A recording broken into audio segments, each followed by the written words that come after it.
tragedi pesawat AirAsia masih menyisakan duka mendalam bagi tanah air.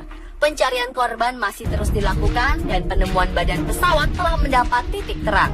Belakangan ini sejumlah tokoh adat dan paranormal setempat diundang untuk membantu proses pencarian pesawat naas tersebut. Kemudian muncul cerita rakyat setempat tentang ratu penguasa laut tempat jatuhnya AirAsia QZ8501 di Selat Karimata. Menurut salah satu tokoh adat Kalimantan, Gusti Kadran, konon Selat Karimata terkenal angker yang dipimpin oleh ratu penguasa laut itu bernama Ratu Junjung Buih. Junjung Buih disebut sebagai istri Pangeran Suryanarta yang memberikan keturunan-keturunan yang berkuasa di Kalimantan. Dia adalah putri raja pertama di Kalimantan, buah hasil pertapaannya di Candi Agung dan ditemukan dari tumpukan buih di sungai. Semua ilmu yang dimiliki Ratu Kuripan diberikan kepada Ratu Junjung Buih yang membuatnya cerdas dan menjadi panutan rakyat Amuntai karena Ratu Kuripan menjadi pengasuhnya. Terlepas dari benar atau tidaknya cerita ini, sebagai manusia kita harus pasrah dan berdoa kepada Tuhan agar semua korban dapat ditemukan.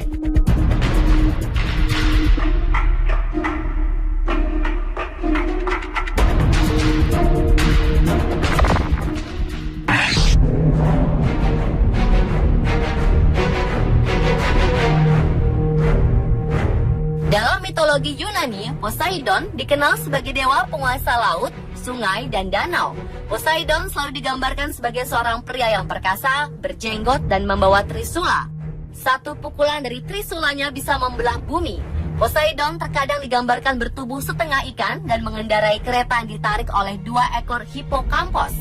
Seperti kebanyakan dewa laut, ia memiliki kemampuan untuk mengubah wujudnya. Tetapi Poseidon tidak memiliki kekuatan meramal. Figur Poseidon tidak mencirikan karakter keagungan seperti saudaranya Zeus, tetapi lebih mencerminkan ciri khas lautan yang bisa berubah-ubah, kadang bergejolak dan kadang tenang.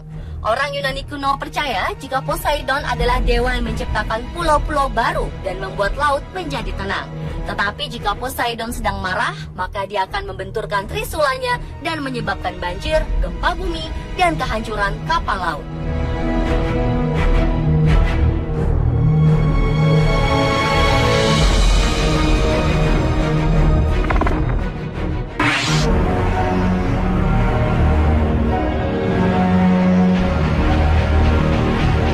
Jika di Yunani terdapat Poseidon sebagai legenda dewa penguasa lautan, di lautan wilayah Islandia dan Norwegia terdapat legenda penguasa laut yang dihuni oleh monster laut bernama Kraken. Kisah monster Kraken begitu melegenda di kalangan pelaut Norwegia selama ribuan tahun. Istilah Kraken pertama kali diperoleh dalam sebuah jurnal Systema Naturae karya Carolus Linnaeus pada tahun 1735. Jurnal itu berisikan nama monster-monster Norwegia yang hidup di abad ke-12. Dalam jurnal tersebut, Kraken dikisahkan sebagai makhluk sangat besar yang hidup di sekitar perairan sebelah utara Norwegia. Sementara itu, Erik Ludvigsen Pontoppidan, uskup Bergen yang juga seorang naturalis, pernah menulis di dalam bukunya Natural History of Norway yang terbit tahun 1752. Menurut Pontoppidan, Kraken memiliki ukuran sebesar sebuah pulau yang terapung dan memiliki tentakel seperti bintang laut. Ia juga menyebutkan kalau makhluk ini bisa menggulung kapal yang lewat dengan tentakelnya dan menariknya ke dasar lautan.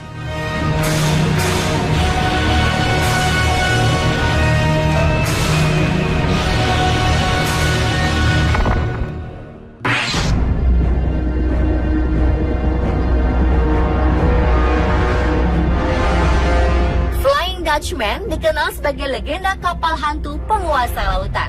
Seperti legenda-legenda pada umumnya, banyak versi mengenai kisah Flying Dutchman ini. Bahkan beberapa negara-negara di Eropa seperti Belanda dan Inggris mengklaim legenda Flying Dutchman sebagai legenda dari negaranya. Terlepas dari itu semua, sejarah Flying Dutchman sendiri bermula pada abad ke-17. Ketika seorang kapten kapal asal Belanda bernama Bernard Fokker hendak mengarungi samudra dari Belanda ke Jawa. Versi lain menyebutkan Bernard Fokker bernama Ramhout van Dam atau Van der Decken. Konon kapal kapten Bernard Fokker melaju dengan kecepatan yang tidak bisa dibayangkan oleh orang-orang zaman dulu. Karenanya mereka dicurigai bersekutu dengan iblis dan meminta bantuannya. Di tengah-tengah pelayaran menuju Cape of God Hope, cuaca memburuk dan membuat kapal oleng. Para awak meminta pelayaran dihentikan, tapi Bernard, sang kapten, tidak mau dan bersikeras ingin menerjang badai. Dengan keangkuhannya, yang terjadi justru kapal dihantam oleh badai. Akhirnya mereka terkutuk untuk terus berada di laut lepas selama-lamanya.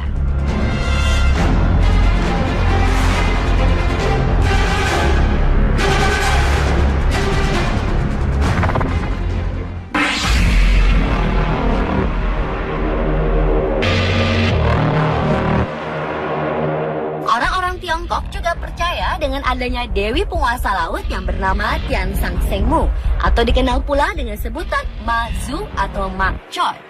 Karena hidupnya sederhana dan gemar berbuat kebaikan, masyarakat memanggilnya Lin Sang Ren atau Lin orang yang baik. Ma Zu sendiri sebenarnya adalah seorang gadis bernama Lin Mo yang dilahirkan di keluarga pejabat. Sejak kecil ia dikenal pintar dan mempunyai daya ingat yang baik. Ia juga mampu menyembuhkan orang sakit dan mengajar orang bagaimana untuk mencegah penyakit.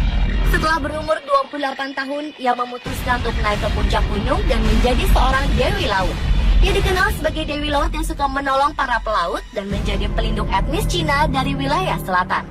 Semenjak zaman dinasti Song sampai dinasti Qing, tidak kurang dari 28 gelar kehormatan yang dianugerahkan oleh kerajaan kepada beliau. Ma Zu juga menjadi sebuah identitas bagi orang-orang Tionghoa. Ini terlihat dari banyaknya kuil Ma Zu yang tersebar di seluruh dunia yang jumlahnya mencapai lebih dari 5.000 kuil.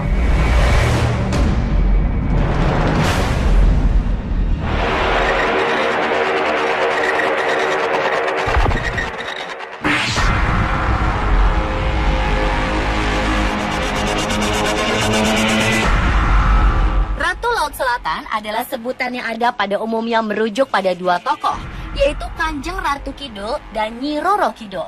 Tokoh ini sangat populer di kalangan masyarakat Pulau Jawa dan Bali. Kepercayaan akan adanya penguasa lautan di selatan Jawa atau Samudra Hindia, terutama dikenal oleh suku Sunda dan suku Jawa. Tidak diketahui dengan pasti sejak kapan legenda ini dikenal. Namun legenda mengenai penguasa mistik pantai selatan mencapai tingkat tertinggi pada keyakinan yang dikenal di kalangan penguasa keraton dinasti Mataram Islam, Kesultanan Yogyakarta, dan Kasunanan Surakarta.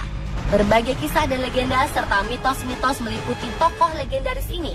Dan pantai Palabuhan Ratu dikaitkan sebagai tempat berkuasanya sang ratu pantai selatan. Di sekitar lokasi tersebut, tepatnya di Karanghawu, terdapat tempat petilasan ratu pantai selatan yang dapat dikunjungi untuk melakukan ritual tertentu ataupun hanya sekedar melihat-lihat.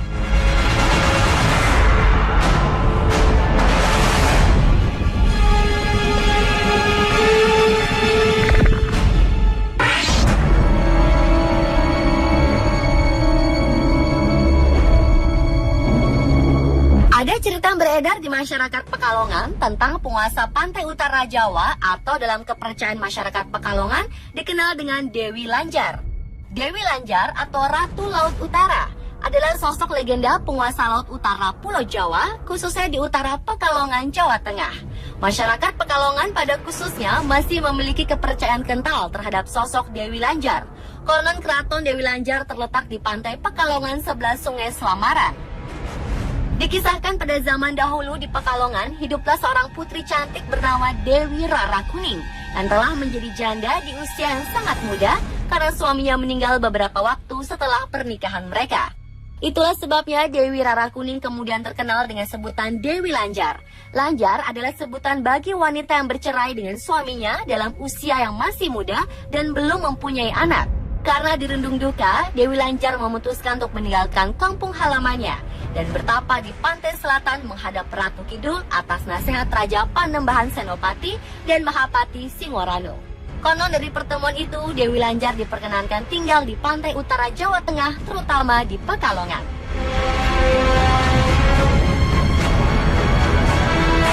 Pemirsa, itulah 7 legenda penguasa laut versi on the spot.